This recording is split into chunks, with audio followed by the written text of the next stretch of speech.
श्री गणेशाय नमः. नमो नमः. सिद्धी संस्कृत ट्युटोरियल चॅनलमध्ये तुमचं मनापासून स्वागत आहे. आजचा व्हिडिओ 8th स्टँडर्डसाठी एक इम्पॉर्टंट व्हिडिओ असणार आहे. रादर हा व्हिडिओ त्यांना खूप हेल्पफुल असणार आहे, कारण आज आपण 8th स्टँडर्डच्या बुकमधील परिचय हा जो चॅप्टर आहे याच्या खाली जी तुम्हाला पोयम दिलेली आहे हे आपण समजून घेणार आहोत. मित्रांनो, ही जी पोयम तुम्हाला दिलेली आहे ही जस्ट तुम्हाला म्हणायची आहे. ही जी आहे पोयम ती एक्झाममध्ये येत नाही. ही जस्ट तुम्हाला संस्कृतची ओळख करून देण्यासाठी तुम्हाला एक पोयम दिलेली आहे. So let's start. मागील व्हिडिओमध्ये आपण परिचय हे संपूर्ण बघितलं होतं. या चॅप्टरमधील जे छोटे छोटे ट्रिक्स होत्या ग्रामरच्या ते देखील मी तुम्हाला सांगितलेल्या आहेत. सो आज आपण ही जी तुम्हाला पोयम दिलेली आहे ही बघूया. So let's start. हे बघा काय दिलेलं आहे बरं. गायत नंदत हस्तकुटुंबकम म्हणजे काय, तर तुम्ही ही जी पोयम आहे ही तुम्ही गाण्यासारखी गा. आणि या पोयममध्ये तुम्हाला हस्त म्हणजे हात, कुटुंबम म्हणजे फॅमिली, तुम्हाला या पोयममध्ये हाताची जी फॅमिली आहे ती इंट्रोड्यूस करून दिलेली आहे. जसं तुम्हाला इथे परिचय इंट्रोडक्शनमध्ये तुम्हाला या मुलाने परिचय दिलेलं होतं, तसंच तुम्हाला ही जी तुम्हाला पोयम दिलेली आहे यात तुम्हाला हस्त म्हणजे हात, कुटुंबम म्हणजे फॅमिली, हाताच्या फॅमिलीबद्दल तुम्हाला इथे सांगितलेलं आहे. हे बघा, तुम्हाला सगळ्यांना फॅमिली तर माहिती आहे, बट संस्कृतमध्ये काय दिलेलं आहे ते बघूया.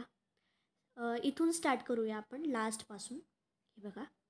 एषः स्नेहालुः तातः अस्य नाम खलु अंगुष्ठः. एषः म्हणजे हा. एषः आपण का वापरलं आहे, कारण तो पुल्लिंगी शब्द आहे. अंगठा आपण हा अंगठा म्हणतो, राईट. अंगठा इथे तुम्हाला अंगठ्याबद्दल म्हणजे स्तंभबद्दल तुम्हाला सांगितलेलं आहे. एषः म्हणजे हा. स्नेहालुः, स्नेहालुः म्हणजे प्रेमळ. हे कोण आहे, प्रेमळ. तातः म्हणजे वडील. ओके, जो थंब असतो तो त्यांच्या फॅमिलीमधले फादरचा रोल प्ले करतो. वडिलांचा रोल तो प्ले करत आहे.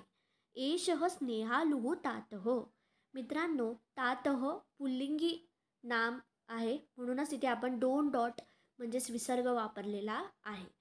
तातः आहे म्हणूनच आपण एषः असं वापरलेलं आहे. अस्य नाम म्हणजे यांचं नाव काय आहे बरं. खलू, खलू म्हणजे खरोखर. यांचं नाव खरोखर अंगुष्ठः आहे, म्हणजे अंगठा आहे. अंगठ्याला संस्कृतमध्ये अंगुष्ठः म्हणतात. अंगुष्ठः, ठीक आहे. अंगुष्ठः हा शब्द देखील पुल्लिंगी आहे, म्हणूनच इथे 2 डॉट म्हणजेच त्याला विसर्ग म्हणतो ते इथे आपण वापरलेलं आहे. जस्ट लाईक देव. नेक्स्ट आता आपल्या थंबच्या जे शेजारचं जे बोट आहे याबद्दल दिलेले आहे. बघा. निकटे वसती, निकटे म्हणजे जवळ, जी जवळ राहते, अंगठ्याच्या जी जवळ राहते. निवसती. ननु माता म्हणजे ती खरोखर काय आहे, माता आहे. म्हणजे इथे वडील आहे आणि इथे माता आहे म्हणजेच आई. माता हा शब्द मालाप्रमाणे आहे, म्हणूनच इथे माता दिलेला आहे. निकटे इथे सप्तमी विभक्ती इथे वापरलेली आहे. नाम तर्जनी तस्याहा, ठीक आहे. म्हणजे काय दिलेलं आहे बरं, की अंगुष्ठच्या शेजारी जी राहते, निकटे म्हणजे जी शेजारी राहते, जवळच जी राहते ती आहे आई म्हणजे माता, आणि तिचं नाव तर्जनी आहे. ठीक आहे, तिचं नाव काय आहे, तर्जनी. सो अंगठ्याचं जे शेजारचं बोट आहे त्याला संस्कृतमध्ये तर्जनी म्हणतात. ओके, आणि अंगठा फादरचा रोल प्ले करतो आणि तर्जनी मदरचा रोल प्ले करते. सो आता पुढे काय दिलं बघूया. ज्येष्ठा पुत्री दीर्घतमा, जे आपलं मिडल फिंगर असतं ते सर्वात मोठं असतं, राईट. सो म्हणूनच त्याला दीर्घतमा म्हणलेलं आहे. दीर्घ म्हणजे मोठं, ठीक आहे. असं दिलेलं आहे की ज्येष्ठा पुत्री म्हणजे त्या फॅमिलीमध्ये जी ज्येष्ठ पुत्री आहे म्हणजे एल्डर डॉटर, तिचं नाव दीर्घतमा आहे. दीर्घतमा का दिलेलं आहे, कारण ती सर्वात मोठी आहे, तिची हाईट जास्त आहे, म्हणून दीर्घतमा. दीर्घ म्हणजे आपण म्हणू शकतो की ब्रॉड, किंवा आपण हाईटने जास्त आहे म्हणून दीर्घतमा इथे यूज केलेलं आहे.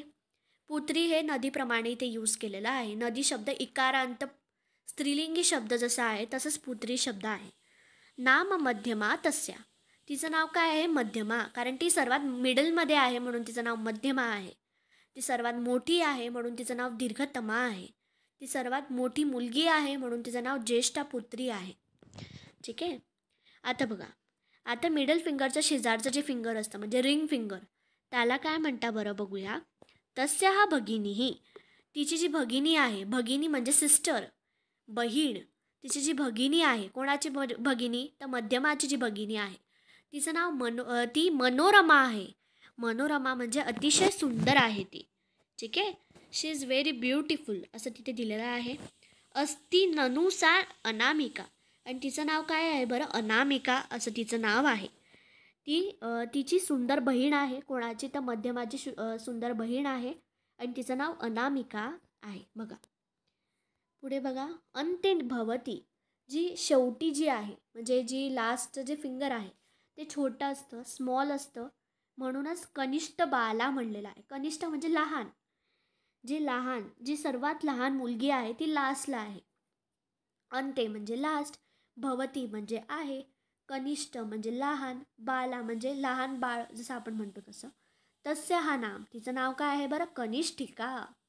कनिष्ठ म्हणजे लहान आहे म्हणून तिचं नाव कनिष्ठिका आहे. जस्ट लाईक माला. आता बघा लास्ट तुम्हाला काय दिलं आहे? हस्तद्वयेन. हस्त म्हणजे हात, द्वयेन म्हणजे दोन, प्रणमामी म्हणजे 2 हातांनी आपण प्रणाम करतो. ठीक आहे. बघा तुम्हाला दिलेला आहे आपण नमस्कार 2 हातांनी करतो. आशीर्वादम विंदामी. आता बघा एक इम्पॉर्टंट गोष्ट इथे तुम्हाला मी सांगते.